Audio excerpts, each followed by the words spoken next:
नमस्कार। आयुक्तालय कॉलेज शिक्षा राजस्थान जयपुर के ज्ञान सुधा यूट्यूब चैनल पर आपका स्वागत है। प्रतियोगी परीक्षाओं हेतु बनाए गए इस चैनल पर हम हिंदी विषय में रस के संबंध में बात कर रहे हैं। हमने रस के अवयव के संबंध में बात की, फिर हमने देखा कि रस निष्पत्ति के संबंध में आचार्यों ने अपने अपने मत दिए हैं। रस गंगाधर में 11 व्याख्याएं दी गई हैं रस सूत्र की, जिनमें से 4 व्याख्याएं विशेष महत्वपूर्ण हैं, जिनकी हमने बात की। इनमें से भट्ट लोलट का उत्पत्तिवाद, भट्ट शंकुक का अनुमितिवाद, भट्ट नायक का भुक्तिवाद और अभिनव गुप्त का अभिव्यक्तिवाद, इसके बारे में हम बात कर चुके हैं। इसी में आगे चलकर हम अब साधारणीकरण की बात करने जा रहे हैं और हिंदी विद्वानों के मत देखेंगे। हमने देखा कि साधारणीकरण से परिचित कराने वाले जो प्रथम आचार्य हैं वे हैं भट्ट नायक। उन्होंने ही सबसे पहले हमें साधारणीकरण से परिचित कराया और कहा कि रस का भोग होता है। इनके पश्चात अभिनव गुप्त कहते हैं रस की अभिव्यक्ति होती है और उनका सिद्धांत अभिव्यक्तिवाद के नाम से जाना जाता है। इसके बाद एक प्रश्न आता है कि सामान्य लौकिक विभावों से अलौकिक दिखने वाला रस कैसे प्रकट होता है।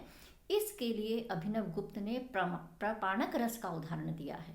इसके लिए अभिनव गुप्त कहते हैं कि जिस प्रकार से जल जीरे में बहुत से ज्ञात मसाले पड़ते हैं, लेकिन उसका जो स्वाद है वो सभी से भिन्न होता है, इसी प्रकार लौकिक विभाव से अलौकिक दिखने वाला रस प्रकट होता है।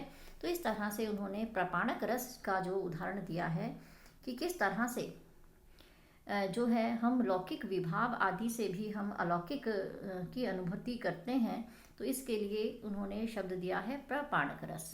तो इस प्रपाणक रस शब्द को हम ध्यान में रखेंगे और ये शब्द जो है हमारे लिए ये अभिनव गुप्त के द्वारा दिया गया है कि किस प्रकार से लौकिक विभावों से अलौकिक दिखने वाला रस जो है वो प्रकट होता है।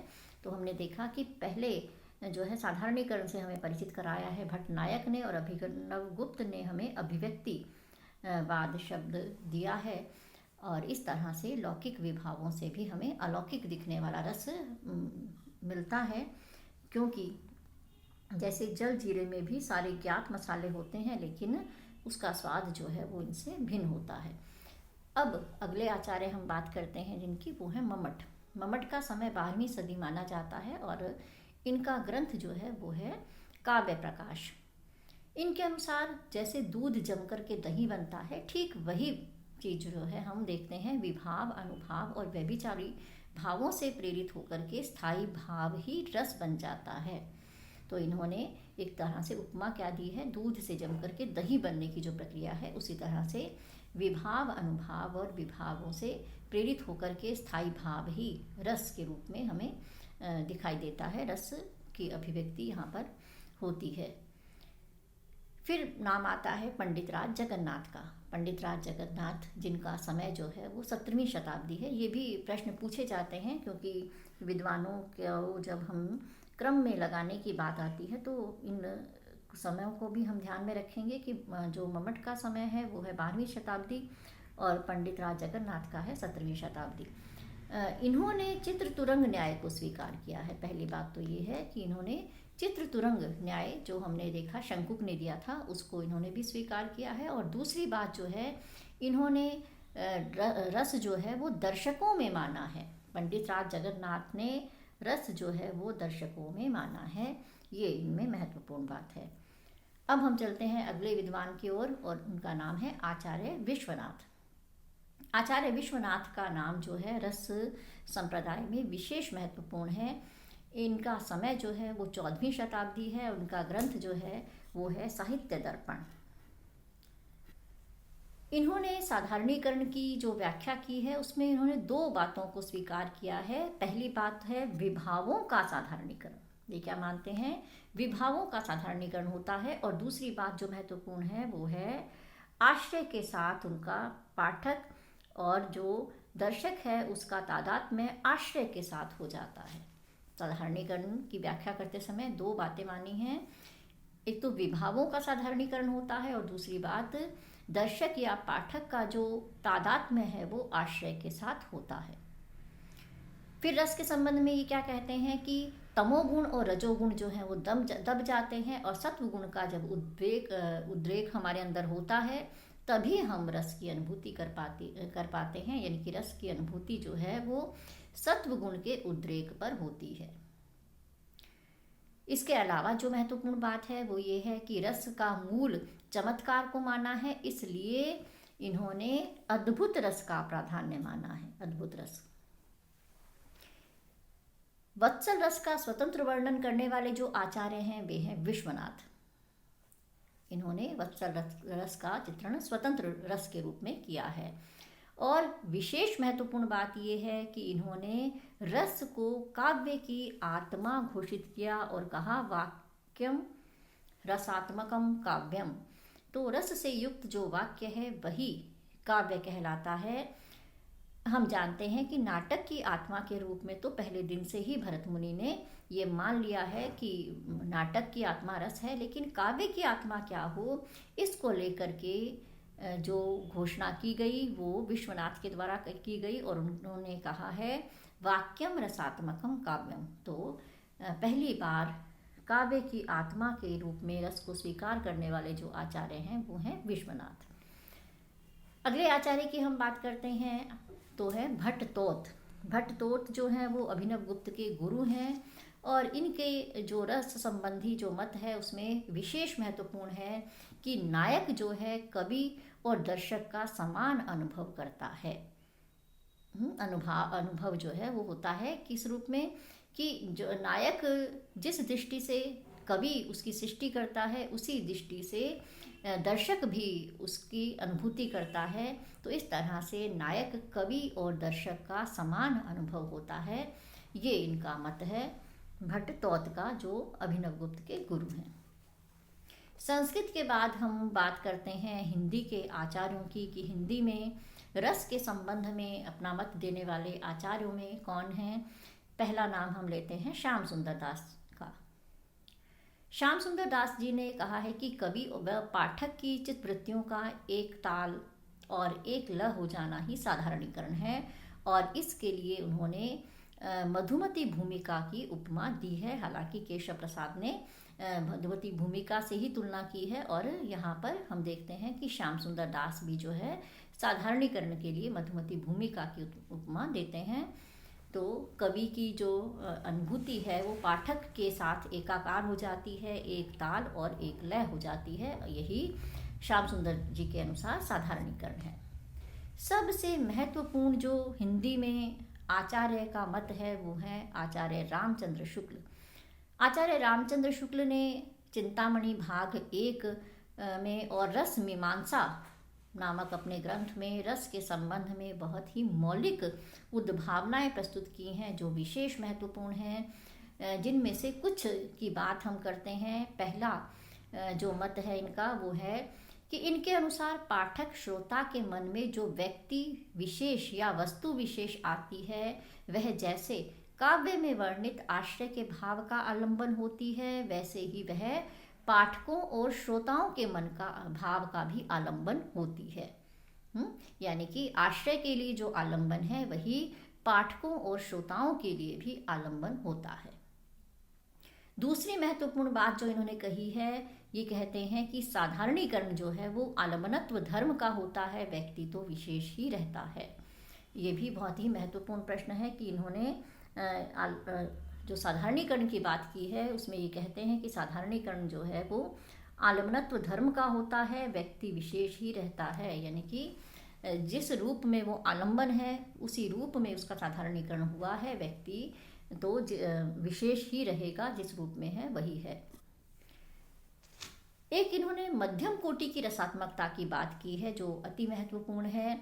इन्होंने मध्यम कोटि की रसात्मकता की बात करते हुए कहा है कि रस की एक मध्यम कोटि होती है, और ये मध्यम कोटि क्या है कि जिसमें दर्शक या श्रोता उसी भाव का अनुभव नहीं करता है जिसकी व्यंजना आश्रय अपने आलंबन के प्रति करता है।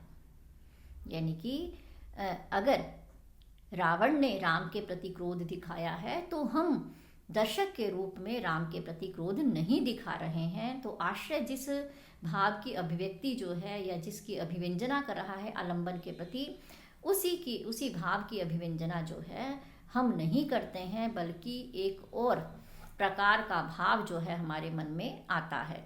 तो इस तरह से आचार्य रामचंद्र शुक्ल क्या कहते हैं कि यह भी एक प्रकार की रस दशा है, यद्यपि इसमें आश्रय के साथ तादात्म्य और उसके आलंबन का साधारणीकरण नहीं रहता।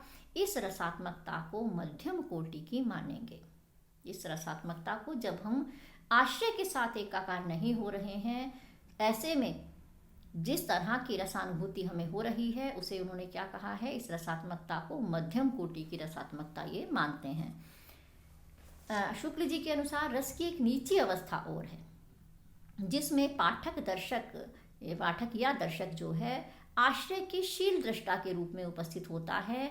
वहाँ भी उस आश्रय का आलंबन पाठक या दर्शक का आलंबन नहीं होता, बल्कि वह पाठक ही जो पात्र है वही जो है पाठक या दर्शक के किसी दूसरे भाव का आलंबन बन जाता है।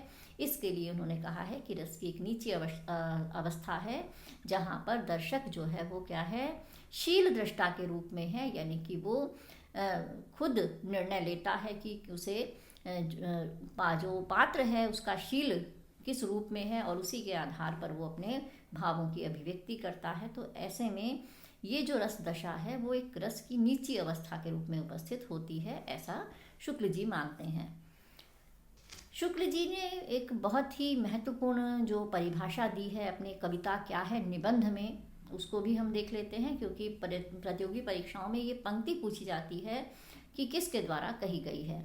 तो शुक्ल जी क्या कहते हैं, जिस प्रकार आत्मा की मुक्तावस्था ज्ञान दशा कहलाती है, उसी प्रकार हृदय की मुक्तावस्था रस दशा कहलाती है। कविता की परिभाषा देते हुए उन्होंने ये पंक्तियाँ कही हैं और इसके बाद वो कहते हैं कि इसी मुक्तावस्था के लिए मनुष्य की वाणी जो शब्द विधान करती आई है उसे हम कविता कहते हैं। तो कविता की परिभाषा के रूप में उन्होंने ये पंक्तियाँ कही हैं, इन्हें हम ध्यान में रखेंगे। जिस प्रकार आत्मा की मुक्तावस्था ज्ञान दशा कहलाती है, उसी प्रकार हृदय की मुक्तावस्था रस दशा कहलाती है। अब शुक्ल जी के बाद एक महत्वपूर्ण नाम आता है और वो है डॉक्टर नगेंद्र का। शुक्ल जी ने जिस मध्यम कोटि की बात की है, मध्यम कोटि की रसात्मकता की, उसी को ध्यान में रख करके डॉक्टर नगेंद्र कहते हैं साधारणीकरण न तो आश्रय का होता है न आलंबन का होता है, अपितु कवि की अनुभूति का होता है। और उन्होंने आलंबन को कवि की अनुभूति का संवेद्य रूप माना। और डॉक्टर नगेंद्र के अनुसार काव्य की आलंबन रूप सीता कोई व्यक्ति नहीं है, बल्कि कवि की अपनी अनुभूति का प्रतीक है। यानी कि काव्य की सीता नहीं है, वह कवि की मानस पुत्री है। डॉक्टर नगेंद्र कहते हैं कि जिसे हम आलंबन कहते हैं वह वास्तव में कवि की अनुभूति है। तो इस तरह से साधारणीकरण जो है वो न तो आश्रय का होता है न आलंबन का, अपितु किसका होता है, कवि की अनुभूति का ही होता है। और काव्य की सीता कोई सीता नहीं है, बल्कि वो कवि की मानस पुत्री है। अब रस के संबंध में एक जो विशेष महत्वपूर्ण चीज है वो है रस का स्वरूप। संस्कृत के अनेक विद्वानों ने रस के स्वरूप पर विस्तार से विचार किया है, लेकिन इसमें से जो आचार्य विश्वनाथ का जो मत है वो विशेष महत्वपूर्ण है, क्योंकि रस के सभी गुणों को हम देखते हैं कि इस श्लोक में ही उसका अंतर्भाव हो गया है। तो इस श्लोक को हम ध्यान में भी रखेंगे, क्योंकि परीक्षा में जो है इन शब्दों के बारे में हमसे पूछा जाएगा और इसी में ही रस का पूरा स्वरूप जो है वो समाहित हो जाता है। सत्वोद्रेका खंड स्व प्रकाशानंद चिन्मय वेद्यांतर स्पर्श शून्यो ब्रह्मा स्वाद सहोदर लकोत्तर चमत्कार प्राण कैश्चित प्रमातृभि स्वाकार विद भिन्न त्वेनायम आस्वाद्यते रस।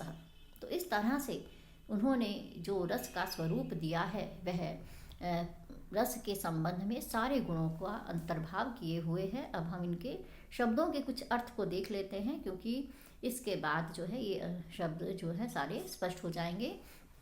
सबसे पहले वो कहते हैं रस जो है वो क्या है, सत्व उद्रेक है, यानी कि जब हमारे अंदर सत्व गुण का उद्रेक होता है तब रसानुभूति होती है। मनुष्य में जो चित्त की अवस्थाएं होती हैं उनको हम रजोगुण, तमोगुण और सतोगुण के रूप में देखते हैं। और मनुष्य के चित्त की सबसे जो शुद्ध अवस्था है वो सत्गुण में होती है। वही मनुष्य जो है रस की अनुभूति करता है जिसमें सत्गुण प्रमुख होता है, अर्थात रस का आविर्भाव सत्वोद्रेक की स्थिति में होता है। तामसिक वृत्तियों के साथ हम रसानुभूति नहीं कर सकते हैं। दूसरी बात है रस की अखंडता।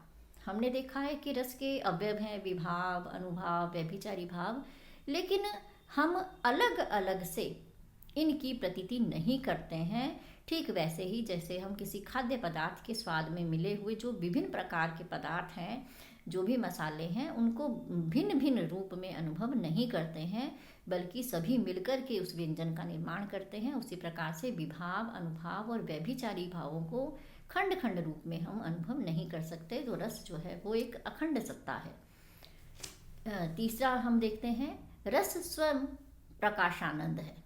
जिस प्रकार से सूर्य को देखने के लिए हमें किसी अन्य साधन रोशनी की जरूरत नहीं है, ठीक उसी प्रकार से रस भी स्वयं प्रकाशित होता है।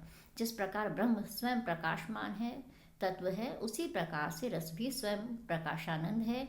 जो रसानुभूति है वो आत्मचेतना से अपने आप ही प्रकाशित होती है, किसी बाह्य साधन से जो है इसका संबंध नहीं है। अगला हम देखते हैं रस चिन्मय स्वरूप है। रस की अनुभूति जो है वो चेतनता से पूर्ण होती है। रस जो है शुद्ध चेतन अर्थात आत्मा के समान सचेतन अथवा प्राणमान आनंद है। निद्रा, मद्यपान जैसे लौकिक आनंदों के समान ये जड़ आनंद नहीं है और रस का संबंध जो है आत्मा की शुद्धता से होता है। तो इस तरह से रस जो है वो चिन्मय स्वरूप है, चेतन आनंद है जिसमें चेतना की प्रधानता रहती है।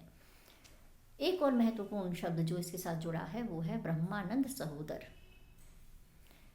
ब्रह्मानंद जो आनंद है, ब्रह्म का जो ब्रह्म प्राप्ति का जो आनंद है वो अपने आप में एक अलौकिक अनुभूति है। लेकिन विश्वनाथ क्या कहते हैं कि रस ब्रह्म स्वाद तो नहीं है बल्कि उसका सहोदर है, यानी कि उसके समान है, ब्रह्मानंद के समान है, ब्रह्म स्वाद के जैसा है, लेकिन ब्रह्मानंद नहीं है।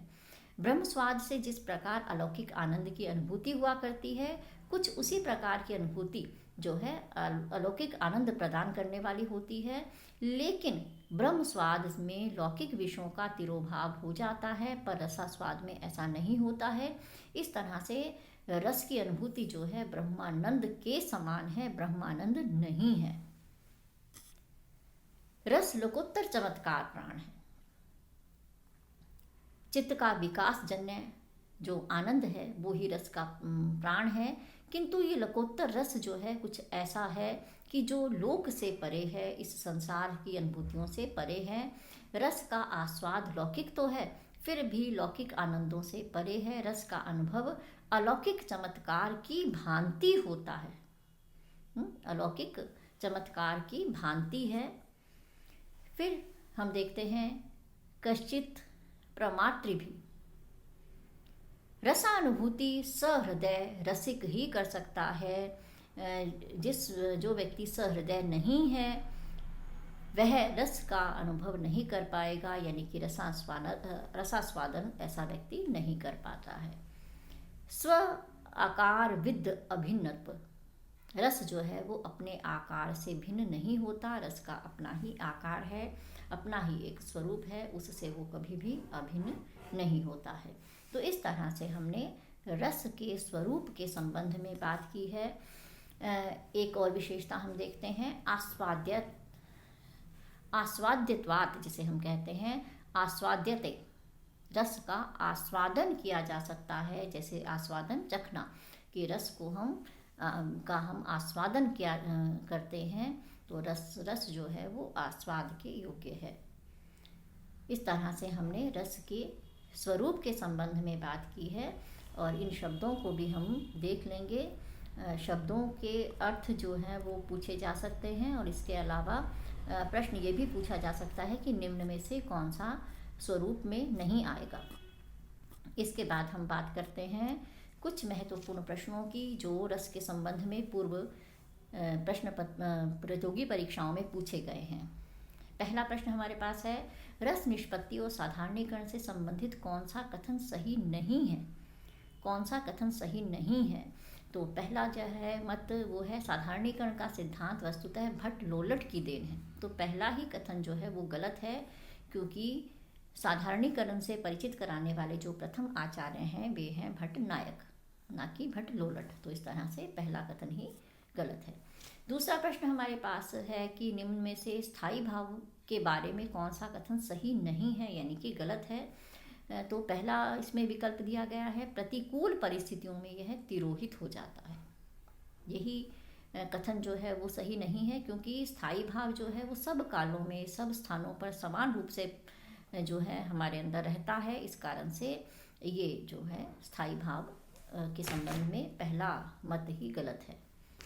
अगला प्रश्न है हमारे पास, भरत के रस निष्पत्ति संबंधी सूत्र के व्याख्याकारों में से किस विद्वान की व्याख्या अभिव्यक्तिवाद के नाम से जानी जाती है या कहलाती है? तो अभिव्यक्तिवाद सिद्धांत अभी हमने बात की है, अभिनव गुप्त के द्वारा दिया गया है। रस विषयक कौन सा कथन सही नहीं है? रस विषयक कौन सा कथन सही नहीं है? आचार्य भरत ने नाट्य शास्त्र में रसों की संख्या 8 मानी है। बिल्कुल 8 रस उन्होंने दिए हैं। शांत रस जो है वो नाट्य शास्त्र में नहीं दिया गया। नाट्य शास्त्र में संचारी भावों की संख्या 33 है, ये भी ठीक है। आचार्य भरत ने 8 प्रकार के सात्विक भावों का उल्लेख किया है, ये भी सही है। करुण रस का उल्लेख नाट्य शास्त्र में नहीं है, तो ये कथन गलत है, क्योंकि अभी हमने कहा शांत रस जो है वो नाट्य शास्त्र में नहीं दिया गया है, करुण रस का उल्लेख मिलता है। तो जो इसमें चौथा विकल्प है वो गलत है। भरत मुनि के रस निष्पत्ति विषयक जो सूत्र है उसके प्रथम व्याख्याता या व्याख्याकार कौन है? तो इसमें है भट्ट लोलट। हमने बात की थी कि पंडित राज जगन्नाथ के रस गंगाधर में 11 व्याख्याएं मिलती हैं, जिनमें से 4 प्रमुख है, और पहली और सरल व्याख्या जो प्रस्तुत की गई है वो भट्ट लोलट के द्वारा की गई है। अगला प्रश्न है, निम्न में से कौन सा कथन सही नहीं है? निम्न में से कौन सा कथन सही नहीं है? तो पहला है, रसाभिव्यक्ति के कारणों को विभाव कहते हैं, सही है। आलंबन और उद्दीपन विभाव के भेद हैं, बिल्कुल हैं। जिन क्रियाओं से आलंबन के हृदय में जागृत भावों का साक्षात्कार होता है वह व्यापार जो है वो अनुभाव कहलाता है। तो यहाँ पर आलंबन के जो भाव हैं वो नहीं, बल्कि आश्रय के भाव जो हैं अनुभाव के द्वारा प्रकट होते हैं। तो यहाँ आलंबन की जगह पर आश्रय आना चाहिए था। ये कथन जो है वो सही नहीं है। चौथा कथन हम देखते हैं, अनुभावों के कायिक वाचिक सात्विक आहार आदि भेद किए गए हैं। तो अनुभाव हम जानते हैं 4 हैं, कायिक वाचिक सात्विक और आहार। तो इस तरह से ये रस के संबंध में पूर्व परीक्षाओं में पूछे गए प्रश्न हैं। इसी तरह के प्रश्न जो हैं अब हम दिए गए बिंदुओं के आधार पर कर सकते हैं। नमस्कार।